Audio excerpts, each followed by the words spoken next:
Tanpa terasa kita telah ada di hari terakhir, minggu terakhir, bulan yang terakhir di tahun 2023. Kalau ada di antara kita yang boleh ada sampai dengan hari ini, maka tentu saya percaya kita akan berkata dan sepakat bahwa kita ada sampai dengan hari ini karena kasih dan perkenan Tuhan.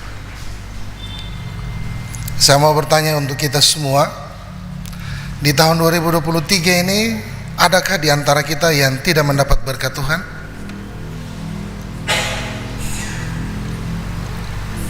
Atau semua dapat berkat Tuhan? Semua pasti dapat. Di tahun 2023 ini, selain berkat Tuhan, ada juga persoalan, ada juga masalah yang kita hadapi. Entah itu suka ataupun tidak, tentu kita diperhadapkan dengan hal-hal itu. Apa maksudnya? Kenapa orang, termasuk orang Kristen, tidak hidup dari tanggal 1 Januari sampai tanggal 31 Desember itu hidupnya penuh dengan sukacita? Kalau kita lihat dalam kehidupan kita hari-hari, bahkan kita baca di media sosial, banyak keluhan-keluhan yang kita kemukakan di sana.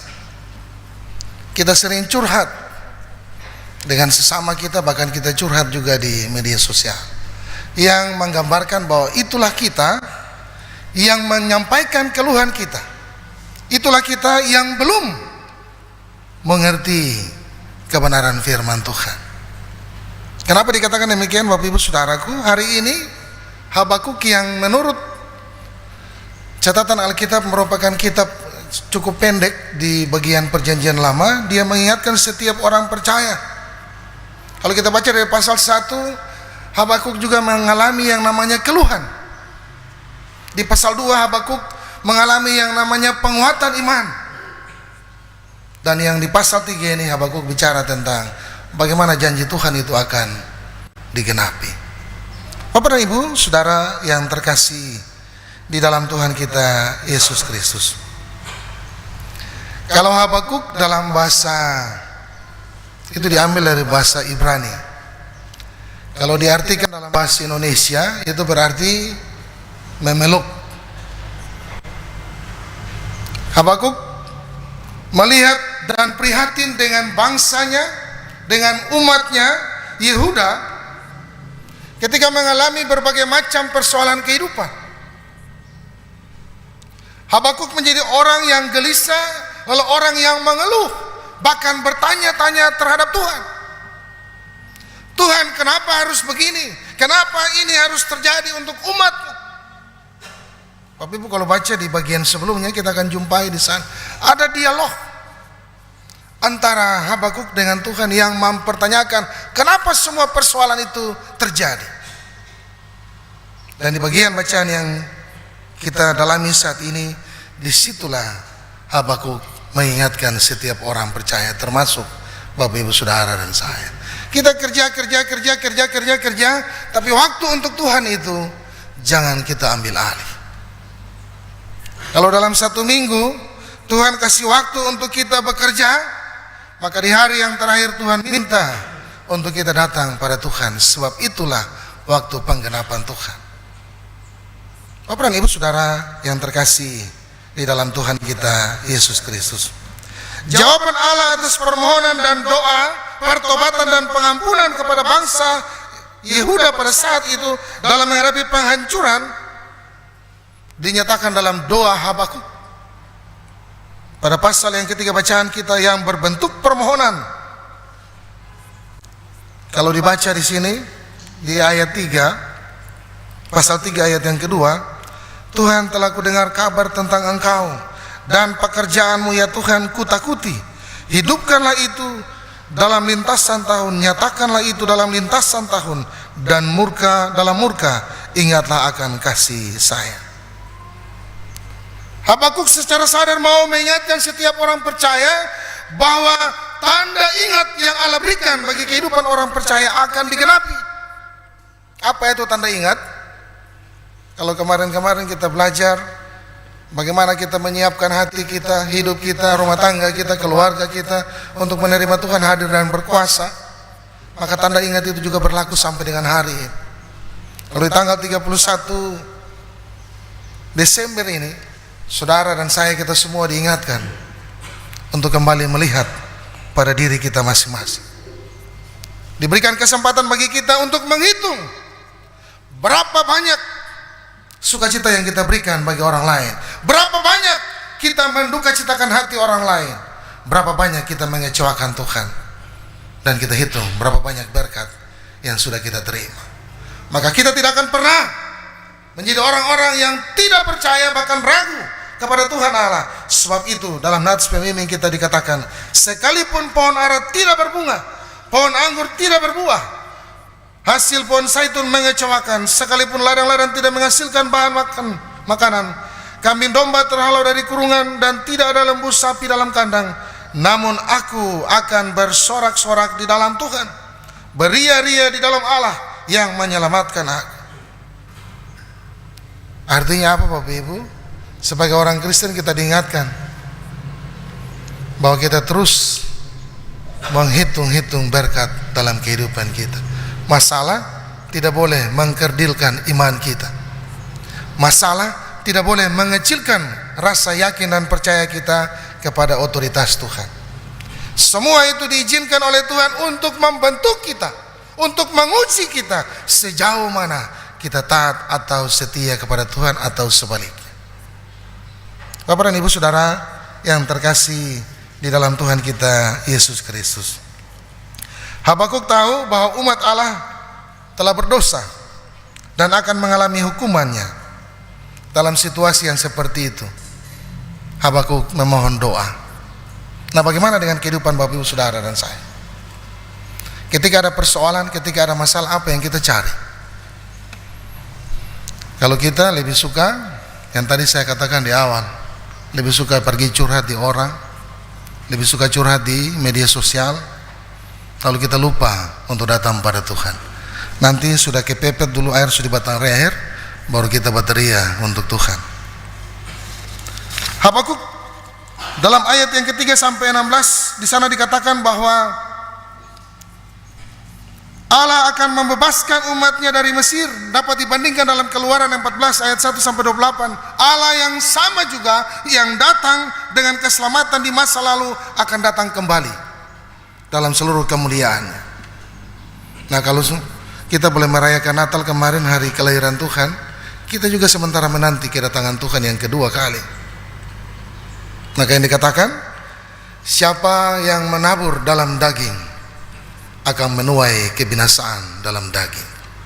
Siapa yang menabur dalam roh akan menuai apa? Akan menuai yang kekal, hidup yang kekal, berkat yang kekal. Bapak Ibu Saudara yang terkasih, bagaimana hidup orang Kristen? Bagaimana hidup Bapak Ibu Saudara dan saya dari tanggal 1 sampai dengan saat ini? Sudah berapa banyak buah yang kita hasilkan untuk memuliakan nama Tuhan? Dari 9 buah roh, adakah dalam kehidupan rumah tangga keluarga kita? Adakah dalam kehidupan pribadi kita? Adakah dalam kehidupan persekutuan kita? Kalau itu ada, maka yakin dan percaya kita akan menuai bersama dengan Tuhan dalam kehidupan yang kekal. Yang berikut Bapak Ibu Saudaraku yang terkasih, poin yang ketiga yang mau disampaikan bagi kita. Aku akan bersorak-sorak di dalam Tuhan. Pohon ara itu Bapak Ibu, pohon yang segudang manfaat.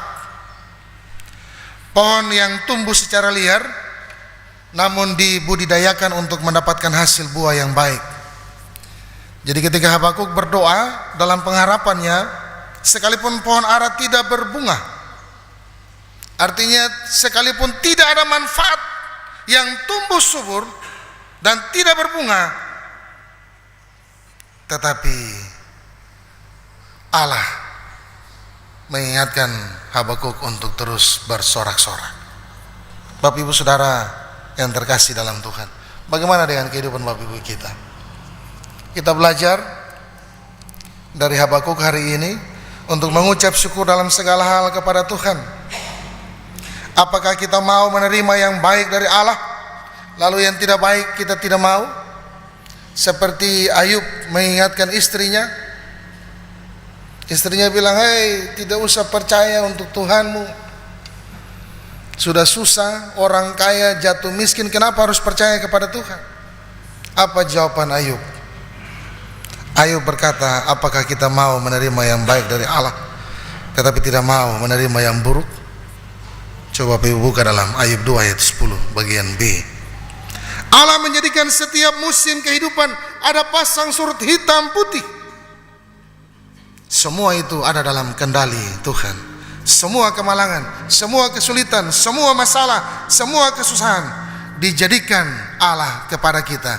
Supaya apa? Supaya kita hanya bergantung dan menyerahkan hidup hanya untuk Tuhan Allah. Bapak Ibu Saudara yang terkasih di dalam Tuhan kita Yesus Kristus, kalau hari ini semua kita boleh ada di penghujung tahun ini, tentu kita punya banyak persoalan yang belum kita selesaikan. Tentu ada banyak masalah yang belum terselesaikan. Maka kesempatan diberikan kepada kita untuk merenung sejenak. Sudah berapa banyak yang kita buat menyenangkan hati Tuhan atau sebaliknya? Sudah berapa banyak kesalahan yang kita buat menyakiti hati sesama kita? Orang Kristen, orang yang punya iman, yang berkualitas imannya, dia tidak akan pernah terpengaruh dengan yang namanya persoalan dan masalah. Sebab apa? Janji Tuhan itu apa Bapak Ibu? Ya dan amin. Tidak akan ada selai benang atau rambut pun yang akan jatuh tanpa seizin Tuhan. Nah, kalau orang percaya, Bapak Ibu Saudara dan saya punya pemahaman iman yang seperti itu, masalah itu tidak akan pernah mempengaruhi iman percaya kita untuk datang pada Tuhan. Persoalan yang terjadi saat ini Bapak Ibu, kita datang untuk Tuhan itu hanya pada saat kita butuh.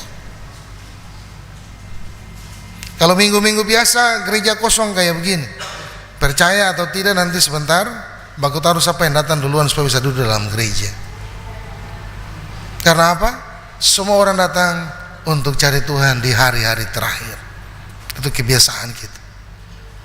Tapi hari ini firman Tuhan mau mengingatkan saudara dan saya, apapun persoalan, apapun masalah, datang untuk Tuhan, serahkan untuk Tuhan. Sebab Tuhan yang akan menyelesaikan semua persoalan, menggantikan kehidupan Bapak Ibu Saudara dan saya.